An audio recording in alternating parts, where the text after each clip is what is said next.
Time flies when you're training for 100 miles. Woo! Welcome back, adventurers. This is one of the last videos before I run 100 miles, or try to run 100 miles. Yes. So anyways, as you can see, I have my training plan. I started with this, man, in January, 9 months ago. This is 9 months of training. Well, actually this one starts in February, but I really started my training in January. So some of you have been asking to go over my weekly mileage and what I did to prepare for this race. And obviously if you go through my videos, you can see a lot of that, but I'm just gonna give you a quick recap of everything I did to prepare for my 100 mile race, which is this weekend.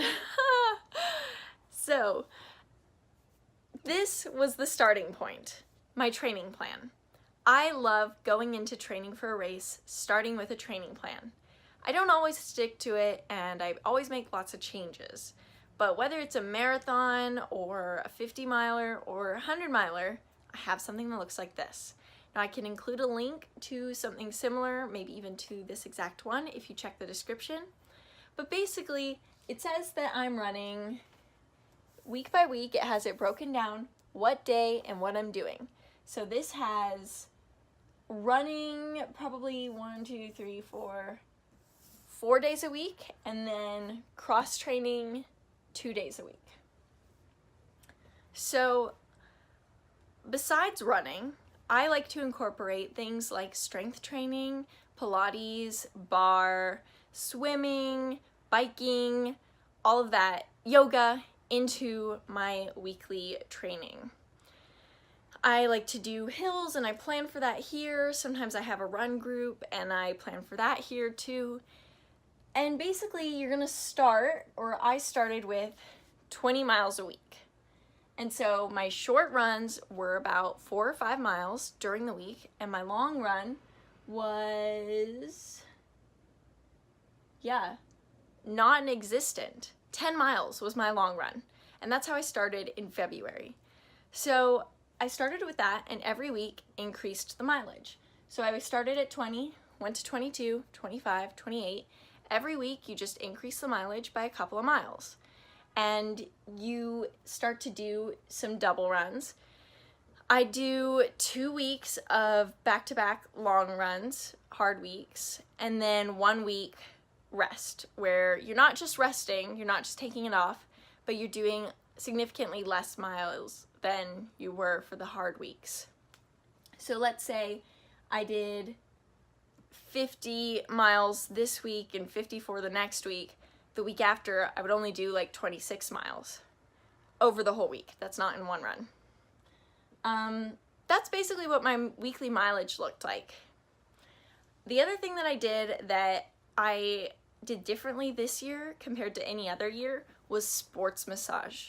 So any other year that I've trained for something, I'll maybe do a sports massage once or twice during training.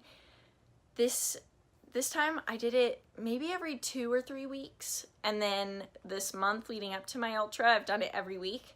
And I'll tell you, I've never been more pain-free while running, while training, than I have while training for this. And this is way more miles than I've ever put on before. So that is something that I highly recommend. If you're in the LA area, go see my guy Julio. I'm sure you've seen my videos with him, but honestly, like, he's a long distance runner as well, and you will not be disappointed. I'll include the link to his info down below. That's basically what my training looked like. So as my week approached, I never know my schedule because I'm working freelance as an actress. I don't know what my schedule's like until like the Sunday before, and even then it changes. But so I will open up my little day planner, and yes, I still use a paper day planner, and I'll go through and I'll think, okay, well, where can I get my long run in? What day do I need to save for that? What day looks like I need to get up super early, so I'll just go to yoga, and I just plan it week by week. I write those all in, and I do my best to stick with it. I'm not always the greatest at sticking with it. I I think you guys all probably know that, but you know your own body, so do what works for you. Try to stick to a plan. You can alter it as much as you need to fit your type of training. Maybe you like to swim or rock climb. Do those things, but don't miss your long runs. Those are the things that you want to stick to. So all of your weekly runs, it's okay if you miss a few here and there, but your long runs you really need to be sticking with every week. So I hope that helps. What else did I do to prepare? Oh, I tested a lot of nutrition. This year I went vegan in training for this race, and I love it. I'm not going back. But I wanted to try lots of different whole foods with me on the run.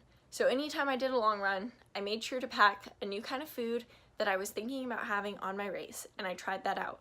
And I'm so happy with the results. I'll be bringing things like avocado and hummus wrapped in corn tortilla with me on my trail race, my 100. And I'll be bringing onigiri, which are rice balls stuffed with miso and wrapped in seaweed. And I'll be bringing peanut butter and jelly, almond butter and jelly. I'll be bringing dried bananas, all of those things. Dates, almonds. I'm just gonna be sticking to real foods, so we'll see how that goes.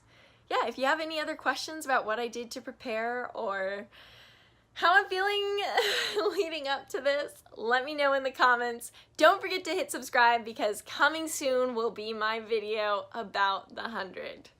Till then, adventurers.